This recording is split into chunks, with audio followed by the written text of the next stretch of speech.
अगर हिंदू धर्म को यूनाइट करना है ना, किसमें करना है, यूनाइट करना है, तो इनको कैसे भी करके एक धर्म पे लाइए। क्या है शंकर जी, बचा लीजिए महाराज, बहुत दिक्कत ऊपर, अब की बार बचा लीजिए, अब की बार गलती नहीं करे, फिर करेगा उस सोचना। कौन से वो दो धर्म थे जो बड़ी तेजी से आगे बढ़ रहे थे प्राचीन काल में? क्या प्राचीन काल में इस्लाम धर्म तो 7वीं शताब्दी में इंडिया में प्रवेश किया, ये मोहम्मद बिन कासिम के आक्रमण से 712 ईस्वी से, यानी 8वीं शताब्दी में कहिए, 7वीं शताब्दी के खत्म होने के बाद। तो उस वक्त नहीं, इसमें कौन सा धर्म चल रहा था, बौद्ध और जैन, बड़ा तेजी से आगे बढ़ा था। और बौद्ध और जैन धर्म का अगर पुराना इतिहास देखेंगे तो महात्मा बुद्ध भी हिंदू धर्म से और महावीर स्वामी भी हिंदू धर्म। तो बौद्ध धर्म और जैन धर्म जितना तेजी से विकास कर रहा था, हिंदू धर्म उतना ही तेजी से पीछे जा रहा था, क्योंकि जो भी कन्वर्ट हो रहे थे, चाहे जैन में चाहे बौद्ध में, कहां से कन्वर्ट हो रहे थे, हिंदू धर्म से कन्वर्ट हो रहे थे। लेकिन धीरे धीरे आप कितने भी बुलंदी पे चले जाइए ना बाबू, आसमान में बैठने की जगह नहीं होती है, आपको एक दिन नीचे आना ही है। हम हो आप हो कितना उड़ ले, इसीलिए कहा जाता है कि जमीन पर एक ठिकाना बना के रखिएगा, क्योंकि आसमान में बहुत दिन तक रह नहीं पाएंगे। समझ आ गया कि नहीं आ गया? तो जैन धर्म भी बौद्ध धर्म भी बहुत तेजी से गया, लेकिन इनमें भी कुरीतियां आ गई। जैन धर्म में कई भाग हो गए, दिगंबर हो गए, श्वेतांबर हो गए। बौद्ध धर्म में महायान, ब्रजयान, हीनयान, कई शाखाएं हो गई, ये कई चीज में। जबकि हिंदू धर्म में ना क्या हुआ, जातियां बढ़ गई, विचारधाराएं नहीं बदली। आप ध्यान से समझिएगा, हिंदू धर्म और जैन धर्म में, बौद्ध धर्म में, इस्लाम धर्म में, खैर इस्लाम तो आगे जाके कई बार विचारधाराएं बदल गई। जैसे देखिए, शिया की विचारधारा सुन्नी की विचारधारा 100% मैच नहीं करेगी। हीनयान, महायान दोनों बौद्ध धर्म में आएंगे, बट विचारधारा अलग है। हिंदू धर्म में ऐसा नहीं हुआ, हिंदू धर्म में विचारधाराएं सेम रही। लोग अपने को ऊंचे जात और नीचे जात वाला समझ गए। अब जैसे सपोज कीजिए कि कोई ओबीसी में है, ठीक है, और कोई जनरल में है। जिस श्रद्धा से वो राम जी को ओबीसी वाला मानता है, उसी श्रद्धा से जनरल वाला भी, उसी श्रद्धा से एससी एसटी। तो हिंदू धर्म में एक ये स्ट्रांगनेस रह गया, जिसको पकड़ लिया था शंकराचार्य ने, कि हिंदू धर्म भले बटा, विचारधारा इनमें नहीं चेंज। क्या विचारधारा भी चेंज है? नहीं। जबकि जैन धर्म में देखिएगा तो श्वेतांबर, दिगंबर में विचारधाराएं भी अलग अलग है, 100% अलग नहीं है, बट कुछ कुछ विचारधाराएं क्या है, अलग है।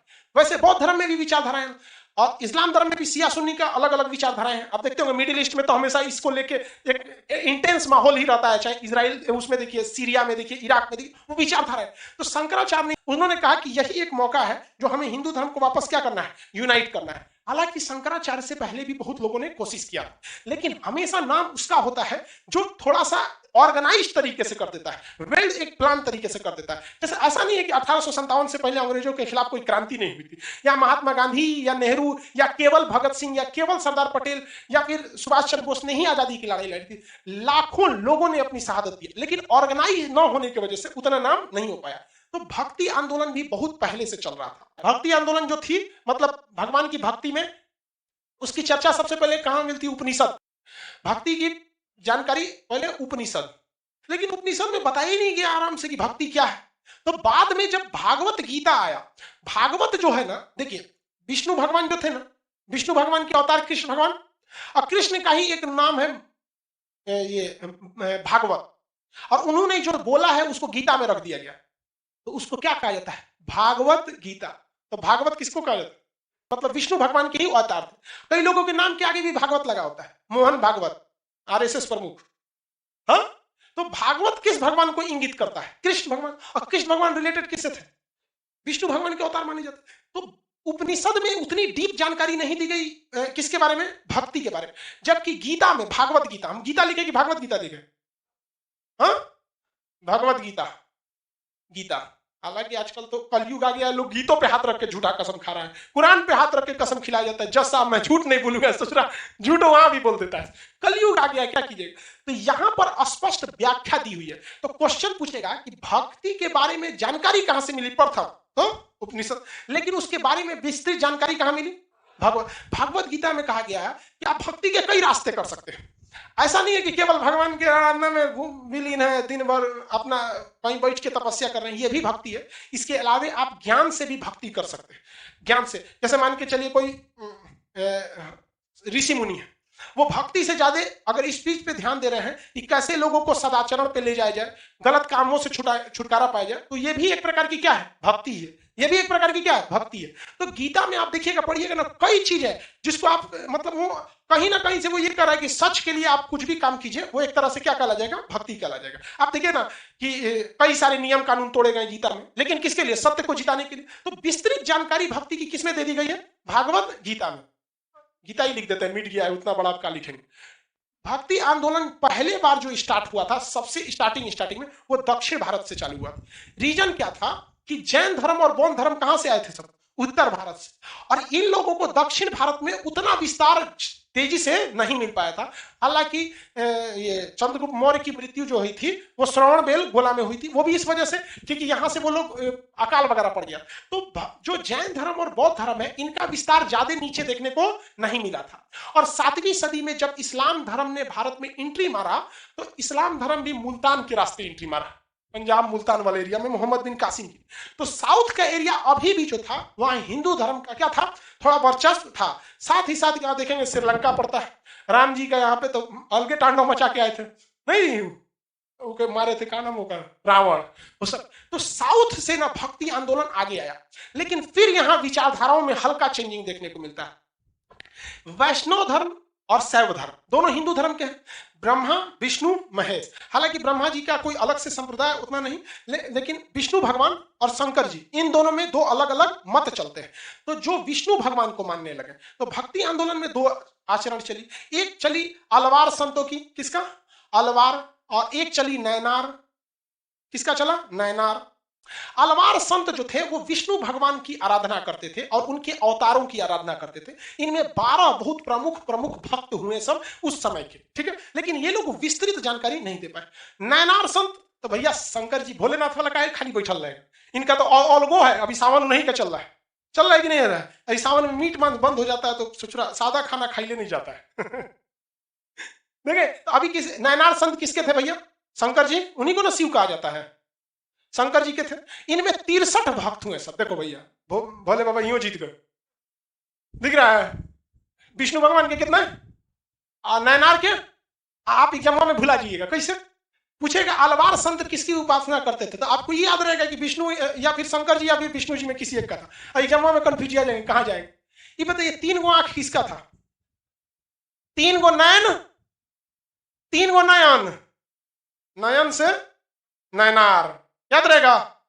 नयन से क्या हो जाएगा, नैना, तीसर की आंखियां खोलेंगे तो फिर खत्म कहानी हो जाएगी। तो आंखिया से याद रखिएगा, नयन से किसके थे, शंकर जी के, किसके, शंकर। इस शंकर जी के भक्त में एक बहुत बड़े भक्त थे, उसके पिताजी ने भी उनका नाम शंकरे रख दिया था। तो एक बहुत ही शंकर जी का परम भक्त था, पूजा करता था दक्षिण भारत में। तो वो छोटा ही था ना, तो उसके पिताजी ने उसका नाम क्या रख दिया था, शंकर। क्या नाम रख दिया, शंकर। लेकिन उसे शिव भक्ति की बड़ी धुन सी लगी थी, एक भक्ति में पूरा विलीन हो जाता है।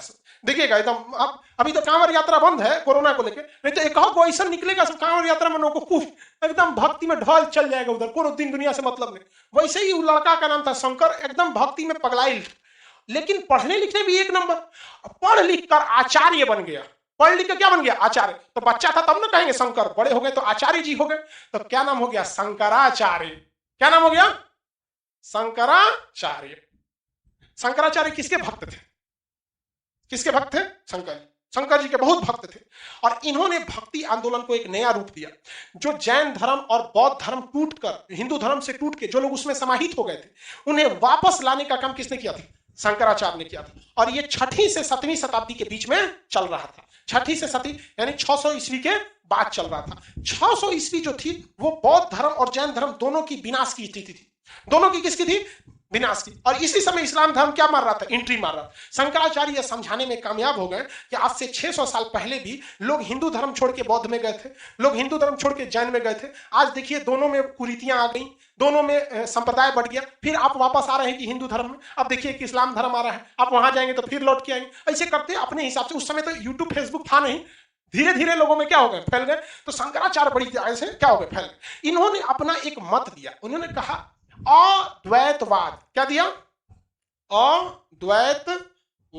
अद्वैतवाद, अद्वैतवाद। इन्होंने अच्छी तरह से समझ गए थे कि अगर हिंदू धर्म को यूनाइट करना है ना, किसमें करना है, यूनाइट करना है, तो इनको कैसे भी करके एक धर्म पे लाइए, क्या करके, एक भगवान पे लाइए। लेकिन हिंदू धर्म में एक भगवान है ही नहीं है। पहले ही बात, ब्रह्मा विष्णु महेश, उसमें कोई गणेश जी को अपना सबसे प्रिय समझता है, तो कोई शंकर जी को, कोई कृष्ण भगवान को, सबका अपना अपना फेवरेट है। और मुसीबत में होता है ना तो अपने सबसे प्रिय से ही मांगता है, फंस जाएगा नहीं, शंकर जी बचा लीजिए महाराज, बहुत दिक्कत, अब की बार बचा लीजिए, अगली बार गलती नहीं करे, फिर करेगा उस सोच रहा। तो इन्होंने कहा कि देखो, इस चीज को तो आप नकार नहीं सकते हो कि ब्रह्मा विष्णु महेश तीनों का अस्तित्व है, नकार नहीं सकते, तीनों की समान शक्तियां। तो इन्होंने समझाने में कामयाब हो गए कि भैया तुम किसी की भी पूजा करो, वो एक ही है, वो दो ससुरा मिट क्या जाता है तुम, एक तो हमको हिंदी लिखने में दिक्कत होता है, लिख दो तो ससुरा मिट जाता है। और द्वैतवाद मतलब कहे कि वो दो चीज नहीं है, क्या है, एक के है। अद्वैतवाद मतलब दो को नहीं है भैया, एक ही है। चाहे आप ब्रह्मा की पूजा कीजिए, चाहे महेश की कीजिए, चाहे विष्णु की कीजिए, चाहे दुर्गा जी की कीजिए, काली जी की कीजिए, किसी का भी कीजिए। ये समझाने में वो कामयाब हो गए। बड़ा दूरदर्शी व्यक्ति थे शंकराचार्य। इन्होंने देखा कि अगर एक ईश्वरवाद रहेगा ना तो बड़ी तेजी से यूनाइट होंगे लोग, क्या होंगे, बहुत तेजी से यूनाइट होंगे। इस्लाम धर्म में भी बहुत तेजी से विस्तार हुआ, 6वीं शताब्दी के बाद बहुत तेजी से विस्तार हुआ। रीजन क्या रहा, एक ईश्वरवाद। रीजन क्या रहा, एक ईश्वरवाद, वही मेन रीजन रह गया वहां पर।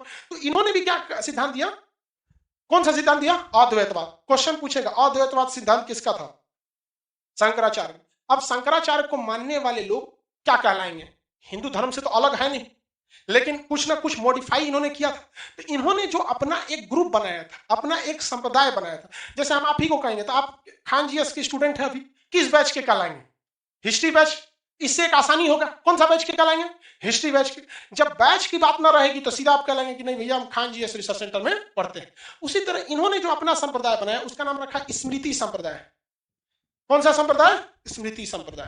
तो स्मृति संप्रदाय, जैसे मान के चलिए हम शंकराचार्य के सिद्धांतों पे चलने लगते हैं, समझ करिए कि हम संप्रदाय शंकराचार्य के सिद्धांतों पे चलने लगते हैं, तो हम किस सिद्धांत को फॉलो कर रहे हैं, अद्वैतवाद सिद्धांत को फॉलो कर रहे हैं कि भैया ईश्वर में किसी की पूजा कीजिए, एक ही बात है। और इस सिद्धांत को किसने दिया था, तो शंकराचार्य तो एक व्यक्ति हो गए स्टार्ट करने वाले, लेकिन सिद्धांत कौन सा हो गया, अद्वैतवाद। तो अगर हम शंकराचार्य की बातों को फॉलो करने लगे तो हम क्या कहेंगे कि हम किस सिद्धांत को मान रहे हैं, अद्वैतवाद। और हमारे जैसे बहुत सारे लोग हो जाएं तो हम अपने आप को कहेंगे कि हम स्मृति संप्रदाय के लोग हैं। किस संप्रदाय के लोग हैं, स्मृति संप्रदाय के लोग हैं। अकेले रहेंगे तो क्या कहेंगे, संप्रदाय के लोग हैं। संप्रदाय ग्रुप को बताता है। तो जब इनकी संख्या बढ़ने लगी इस विचारधाराओं को मानने वाले, तो वो लोग क्या कहलाएं, स्मृति संप्रदाय। और ये काम शंकराचार्य ने का बहुत ज्यादा कारगर हो गया। ये चला लगभग 12वीं सदी तक, कहां तक, 12वीं सदी।